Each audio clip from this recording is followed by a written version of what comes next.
Alright, so here we are. We're at the finish line of the Bond Marathon, and today I'm going to bring you my top 15 favorite Bond films. And yeah, we're just going to dive right into it.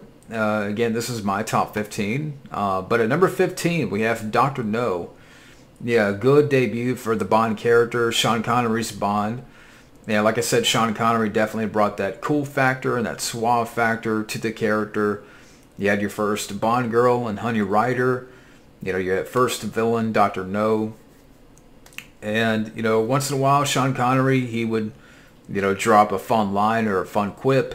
And, like I said, he had that coolness. And he had that suave. And he had that charm. And Dr. No, again, a solid debut for Bond and Sean Connery. So Dr. No's number 15. Number 14, Casino Royale. Yeah, I really liked Casino Royale. I saw it in the theater back when it came out. And Daniel Craig, again, he's a really good Bond. He brings his own approach to the character. Now, if you were to ask me, yes, I much prefer Sean Connery more, Roger Moore, a little bit more, you know, Timothy Dalton, Brosnan. You know, I much prefer those Bonds more. But, again, Daniel Craig, he brings his own. It's more of a, you know, darker Bond. It's more gritty. I know people like to use the term realistic, but I think the term is overused to me. But, you know, the way the film opens up, you know, where Bond is chasing this guy and you get some parkour action. So, you know, it gets you right into the film. And again, it's more of a slow build film, but I thought it was well directed by Martin Campbell.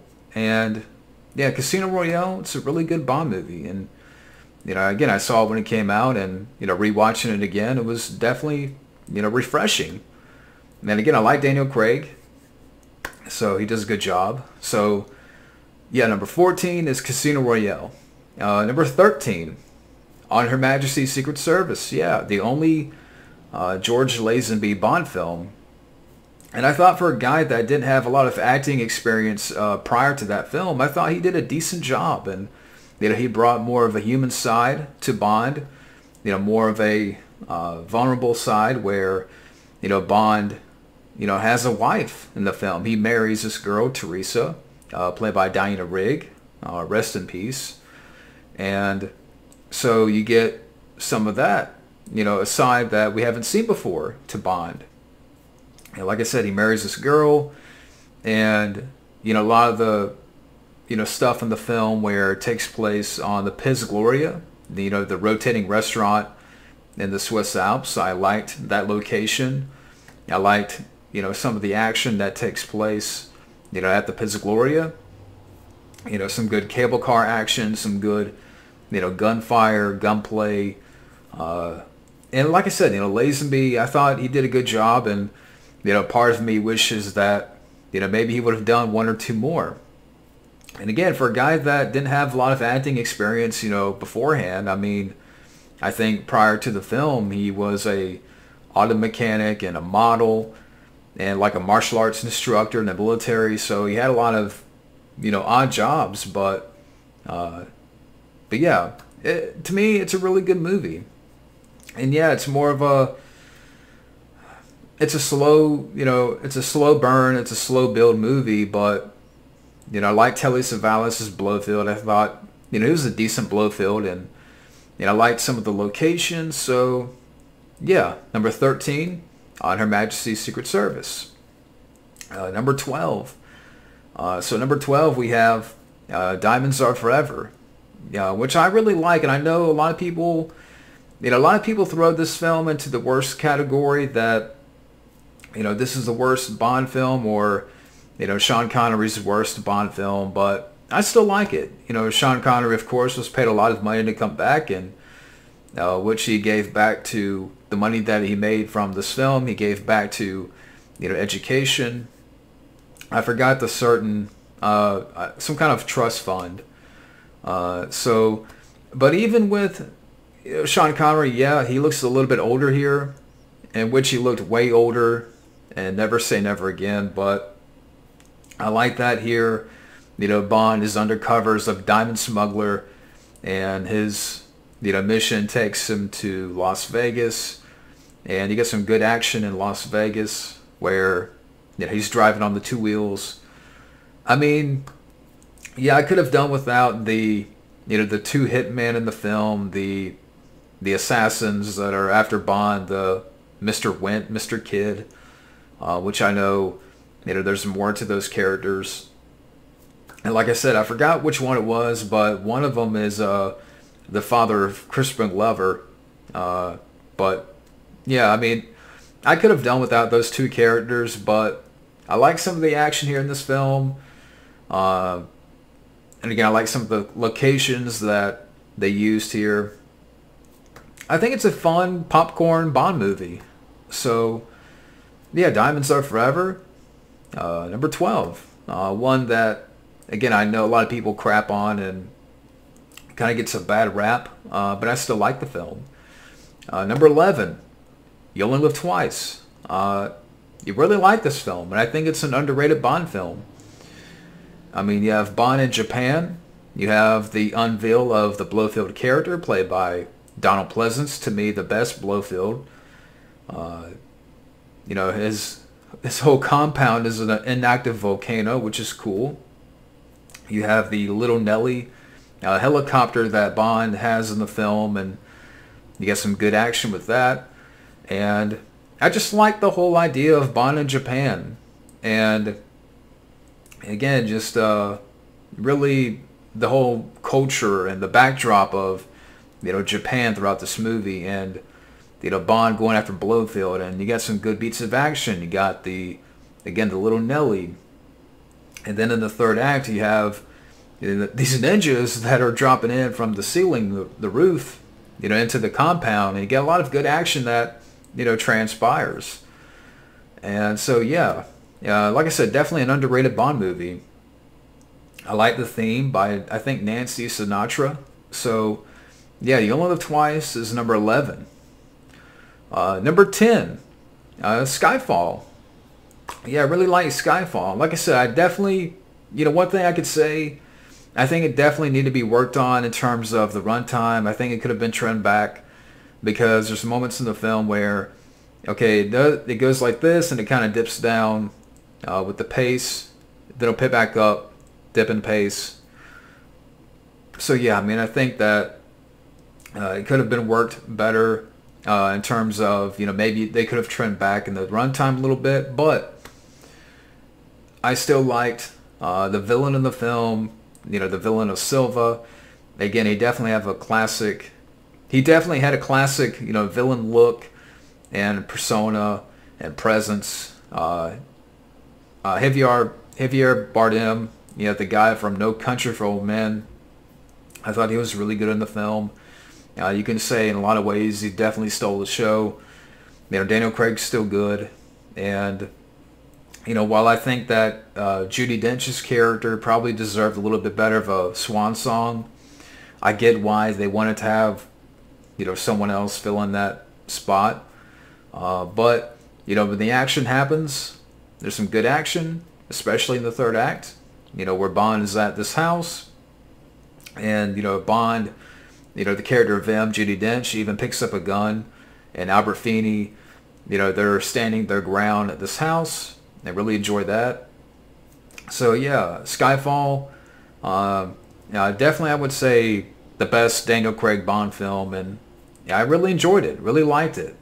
Sam Mendes, who directed Road to Perdition, and later on would direct 1917. And really good director, definitely knows how to build up tension and develop certain characters. And so yeah, Skyfall is at number 10. Number 9, Moonraker. And I know people will be like, what? You put Moonraker over Skyfall? But I really enjoyed Moonraker. And I know it's kind of, at this time when this film came out, you had Star Wars. That was the big deal. At this time when this film came out, there was a lot of big sci-fi movies. So, Moonraker wanted to follow that formula and take Bond into space. But I really liked it. I liked that You have Bond in space. You have the character of Jaws. You know, he's back here. And by the end, he turns a good guy. You know, he becomes a good guy and helps out Bond. But even, you know, before that, you know, before we get into space, you know, there's some good action. And Roger Moore, again, he's having a lot of fun here. Yeah, I think the main villain maybe you could have had another actor play the Drax character, you know, that villain. But, you know, when the action does happen, it's fun. It's more, definitely has more of a sci-fi touch here. And especially when you get to, you know, the last, if you want to say 30 minutes of the film, because Bond is in space and you have a laser battle inside the ship and then you have a laser battle outside the ship. And again, it's just fun, you know, fun stuff. And I know that's one that people pick on, you know, again, for, you know, being the sci-fi Bond movie. But, you know, to me, Moonraker is a much better Bond film that deals with sci-fi than freaking Die Another Day. Yeah, Moonraker to me is a better film than that, and it's underrated to me. And again, I like that they brought back Jaws, and I like this one scene that I remember in the film where Bond is on top of a cable car and he sees Jaws coming. You know, Jaws is on another cable car coming at him, and Bond's like, he's like, okay, Jaws is coming. And the girls are like, do you know him? He's like, not socially. He likes to kill people. And that scene I remember. But yeah, Moonraker's a lot of fun. So that's number 9. Number 8, Live and Let Die. You know, Roger Moore's first Bond film. And, you know, really enjoyed this one. I really enjoyed Live and Let Die. I like the theme, you know, by Paul McCartney and the Wings. But I like the, you know, supernatural aspect to the film, the supernatural element that is there throughout the movie. I like some of the villains here in the film of Kanaga, you know, Baron Samedi. You have the guy with the hook. Each villain had a different personality and characteristic, and you know, I like that in a Bond film. I like that, you know, it takes place in this island of Saint Monique, and you know, even the way the main villain gets it is fun, where he puts like this like gas bullet, he lodges it down his throat, like he shoves it in there, and the main villain like blows up and just rises up to the ceiling and pops and explodes like a balloon. I'm like, hey, that's fun stuff.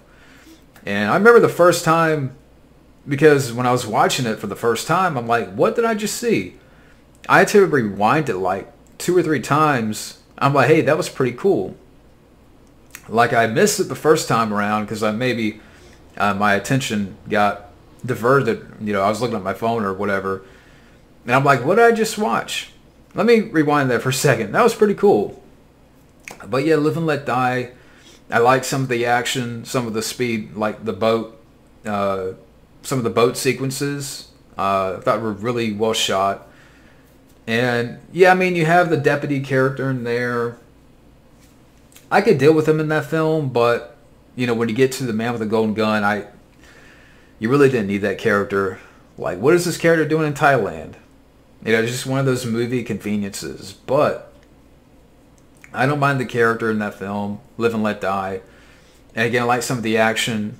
Roger Moore is on the crocodile farm, and they put him out in the middle of the pond, and you know, the alligators are right in the pond, and then that kind of leads into, you know, some of the boat chase sequences. But yeah, Live and Let Die is a lot of fun. Again, really good debut for Roger Moore. So yeah, that's number 8. Number 7, Goldfinger, my favorite Sean Connery Bond film. And yeah, I mean, to me, it was just the right combination of all, like, what, because, you know, Dr. No, again, it was a good debut for Sean Connery. For Much of Love, I know a lot of people, and I'll say this right here, it's not on my list. I'm not the biggest fan of the film, and I get it's more of a slow burn film. It's more of a pure spy movie, and I like the second half, but to me, the first half is where, like, I can't really get into the first half of the film, but I do like the second half. But, you know, when you get to Goldfinger, to me, it did a lot of things right. I mean, it's a great combination of, you know, the first movie, I mean, I'm trying to describe Goldfinger here because it's one that, you know, again, just great villains. You know, Goldfinger, you have, you know, your side villain in Oddjob, you know, Goldfinger's manservant, and, you know, he has the lethal hat, which is really cool. You have one of the best Bond girls in Pussy Galore, and, yeah, I mean, you have the stuff in the beginning where the girl is painted in gold, and, you know, you see her laying in the bed, an iconic moment. And Goldfinger, just to me, just did a lot of things right. And yeah, I mean, I'm trying to think of ways to describe the film. It's a great movie. I mean, again, I know a lot of people say that. So, you know, a lot of people say Goldfinger is Sean Connery's best, and yeah, it's a film that, you know, I remember watching last year and rewatching it again. I'm like, yeah, this is my favorite. This is, you know, to me, this is the height of, you know, that Sean Connery's Bond. I mean, you know, From Russia with Love, you know, cemented Sean Connery, but it was Goldfinger that really, you know, brought that, you know, Bond mania to the forefront. But yeah, I really love Goldfinger. Again, it's my favorite Sean Connery Bond film. So that's number 7. Number 6. And this is actually a little bit tough for me because, you know, between 6 and 5, you know, we're getting down to the top 5 here. But number 6, I'm going to have to put License to Kill. You know, to me, it's a really good revenge movie. You know, Bond, you know, he's out for revenge here. You know, his friend Felix Leiter, you know, is left near death. You know, you have your main villain, this drug baron, played by Robert Davi from Die Hard. And before that, The Goonies. And you see him in, like, you've seen this guy in other movies too, like Predator 2. But, you know, Robert Davi, he's a great villain. Now, like I said, you know, the Felix Leiter character, you know, he was about to get married, and the drug baron fucks his day up by, you know, capturing Felix Leiter and leaving him for dead, near death. And, you know, so Bond wants revenge. You know, MI6 is like, you know, hey, come back, we have a mission for you. You know, this is not priority, but, you know, Bond is set out, you know, he's set on taking revenge. And again, he goes after Robert Davi, and you got some really cool, you know, familiar faces in here. I mean, you get a young Benicio del Toro in the film as a villain. It was cool to see some other supporting characters like, you know, Talisa Soto, who would go on to be Mortal Kombat. You also have an appearance by Cary Tagawa, who would go on to be Shang Tsung in Mortal Kombat. So you had 2 actors here who would go on to be Mortal Kombat. But, you know, some other good supporting characters, and I forgot the Bond girl, the girl that, you know, helps out Bond in the film. I forgot the actress's name, but I thought she did good, and, you know, I thought it was well directed. And, you know, it's a lot of great action scenes, you know, especially in the third act, you know, where, you know, the main villain and Bond are hanging off the back of the truck, and the truck flips over, and you get a final confrontation between the drug baron and Bond, where, excuse me, talking really fast here, but, you know, where the drug baron, he's covered in oil, and Bond lights him on fire. So it's a really good comeuppance for our villain here. And yeah, it's just it's a straightforward revenge plot, revenge story. And that's what I really enjoyed about it. You know, Timothy Dalton, again, he's a great Bond. And he definitely brought that, hard edge to the character, and he was intense, and he had still had a little bit of charm, but he was dark. I mean, he was dark before dark was cool. You can say Dalton was, Daniel Craig before Daniel Craig. But like I said, License to Kill, it's a really good movie. It's a really good action movie. It's a really good, revenge movie. And Bond kicks ass. Really good cast. So, yeah, that's number 6, License to Kill. Number 5, I'm going to have to put The Living Daylights. The first Timothy Dalton Bond film, and I really enjoyed it. I like the way the film opens up where, they're doing this exercise, and this assassin is offing these, agents, these double O's, and Bond has to stop this guy. And you have our villain in the film, and this guy you've seen before. He was the villain, or one of the villains in The Fugitive. Harrison Ford, he was the villain in The Punisher with Dolph Lundgren. And, he's this general that they tried to defect, and you find out more about his plot, that it was all staged, and he wants to get back at Bond.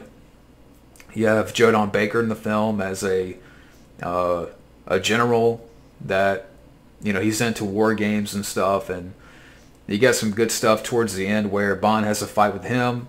And it's funny, Joe Baker would come back later as a good guy in Goldeneye, but, here he was a villain.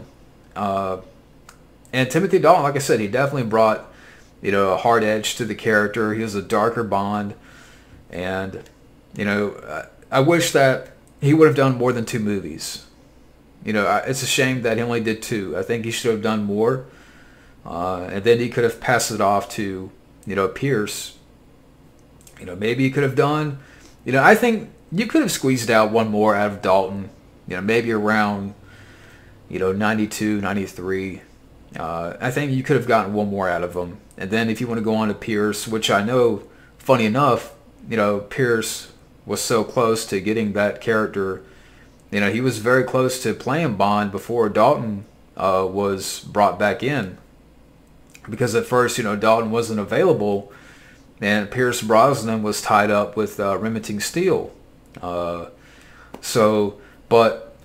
it's so funny how close Brosnan was to playing Bond, and it didn't work out then, but it worked out, when he got to Goldeneye.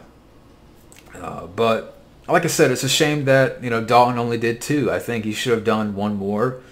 Easily, I think he could have done one more. But The Living Daylights, I like the theme by, Aha. And, yeah, just a great Bond movie. Really enjoyed it. So that's number 5. Number 4, Tomorrow Never Dies. And this is one that, when I talked about in my review, whenever this film would come on TV, like I would see a clip of it here and there, but never saw the entire film up until recently. And I really liked the film. Tomorrow Never Dies to me is, I would say, my second favorite Brosnan Bond film. I really like the plot, and especially when you look at it now, it's really eye-opening because you have this media baron tycoon type, and he's all about, manipulating the media, manipulating headlines to fit his agenda, so to speak, and to, his plot that he wants to, have global domination with this media company. And again, it's weird when you look at it now, 24 years later, that, they were able to come up with this sort of storyline, with this sort of plot for this movie. And a lot of that stuff now is very feasible. Like, you can believe a lot of that stuff now, that there's some tycoon out there that is like, okay, let's manipulate this so we can get more eyeballs or, more ratings, what have you. But even with that, I mean, you also have a great cast. You have Michelle Yeoh in the film, great support, and she kicked ass. She definitely held her own in the film. Terry Hatcher, beautiful. I wish that her character would have lived on. Like, I don't think she needed to die in the film, but, I still like Terry Hatcher. Jonathan Pryce, I thought, was a really good villain. Again, not the most physical, but still does a good job. A lot of good action throughout the movie. So yeah, Tomorrow Never Dies, and the theme by Sheryl Crow, great theme. In fact, I might have to go back and listen to it again because it's a great theme. But Tomorrow Never Dies, again, it's a really good Bond movie. And again, some of the action where Bond is on the bike with Michelle Yeoh and they're being chased by this helicopter was fun stuff. Fun action in the third act. And again, a really interesting plot that maybe one day I would like to see for a Bond movie, if they were to tackle this type of plot again, not redo it 100%, but maybe, have something like that again. I don't know if they would, because maybe to them it'd be too realistic. Or, I don't know, just, again, I like the idea of a media baron, media tycoon that wants to have global domination in the media, world and the media network. Again, especially when you look at it now, it's very eye-opening. But yeah, number 4, Tomorrow Never Dies. Number 3, and again, number 3 and 2 were tough. But number 3, The Spy Who Loved Me. I would say that is Roger Moore's best Bond film. My favorite is coming up next. But yeah, The Spy Who Loved Me is a great Bond film. I mean, it just, what that film, okay, what Goldfinger did for Sean Connery, The Spy Who Loved Me, that did for Roger Moore. So, again, what Goldfinger did for Sean Connery is what The Spy Who Loved Me did for Roger Moore. And it's just a lot of things that were done right here. And it's just a lot of great ingredients. You have the villain of Jaws here, played by Richard Kiel. And I like the whole plot and the ship of the Atlantis. Even at this time, back in 1977, I'm impressed by all the shots, with the shots of, this facility, this underwater laboratory coming out of the ocean of the Atlantis. And I like that. Again, Richard Kiel, a really good villain here. And he has a lot of memorable moments where, I like this scene where Roger Moore and this girl, they're in these Giza pyramids, and they're trying to get away in the van, and Jaws is ripping apart the van. I mean, he's tearing it apart, and the girl's trying to get the van started, and Roger Moore's making these jokes, which, from what I understand, a lot of those jokes in that scene were ad-libbed. Like, it was on the spot. Roger Moore was just he was just spitting out these, different, lines and ad-libs and stuff. But, yeah, I mean, great theme by, Carly Simon. Definitely one of the best Bond themes, Nobody does it better. But, yeah, The Spy Who Loved Me, great action, great adventure.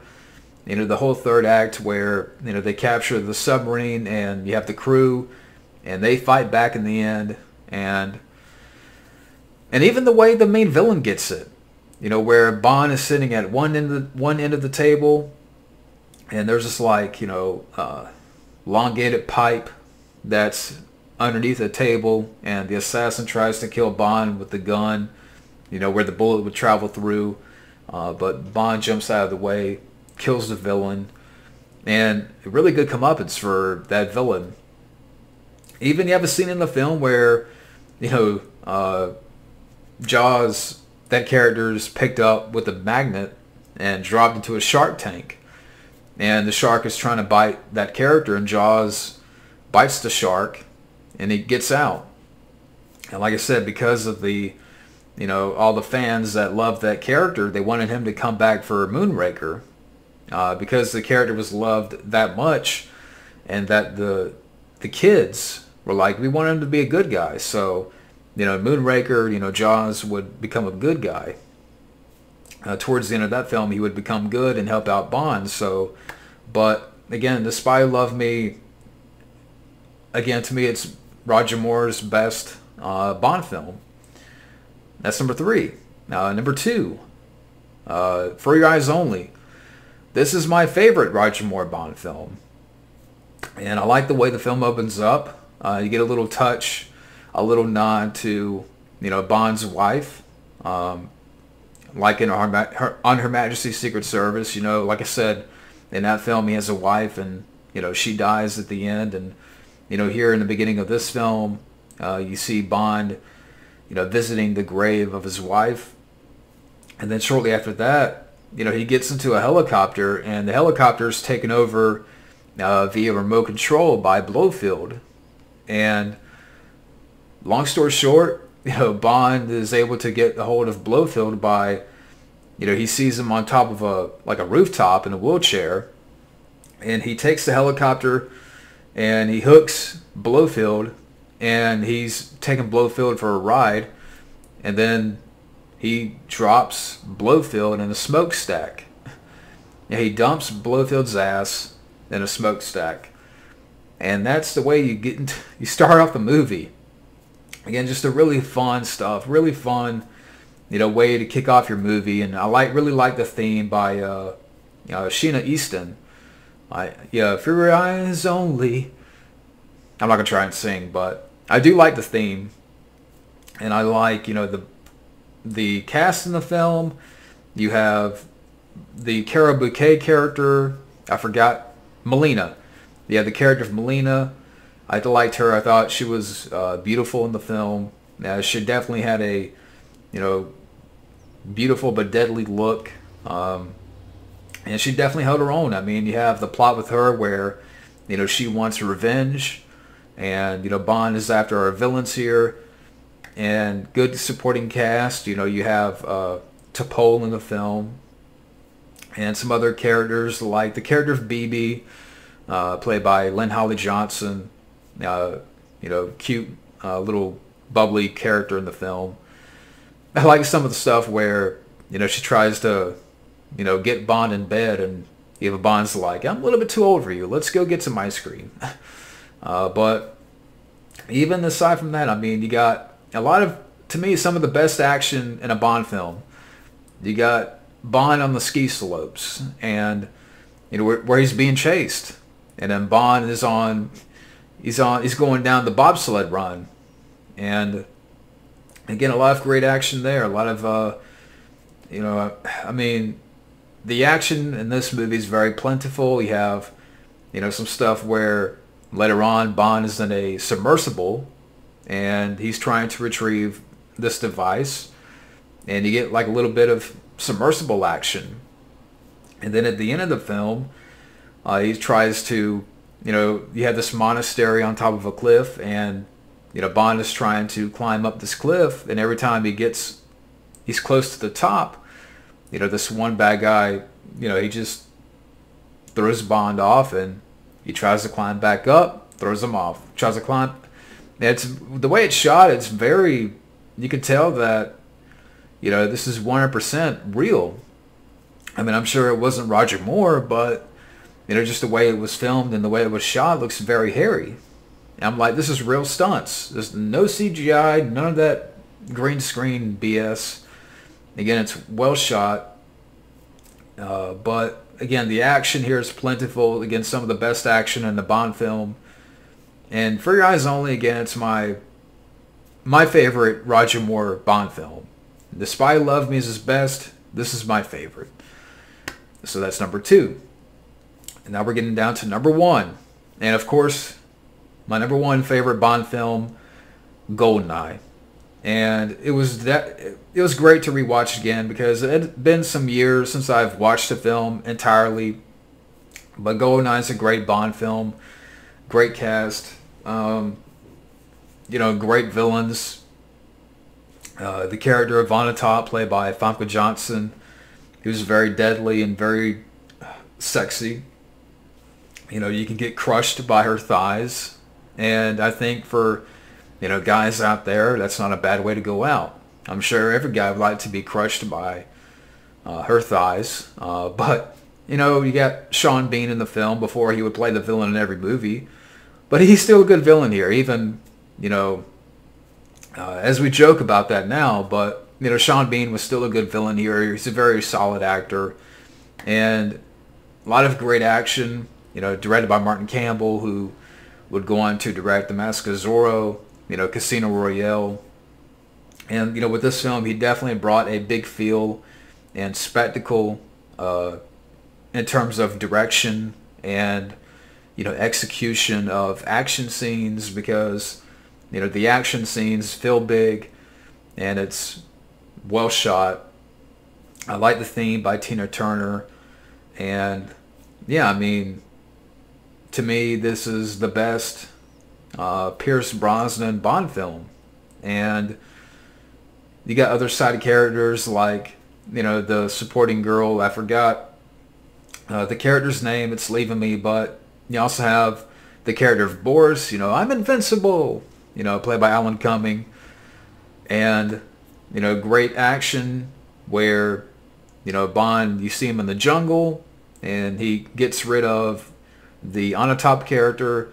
You know, great third act on the satellite, you know, where Sean Bean is trying to get Bond.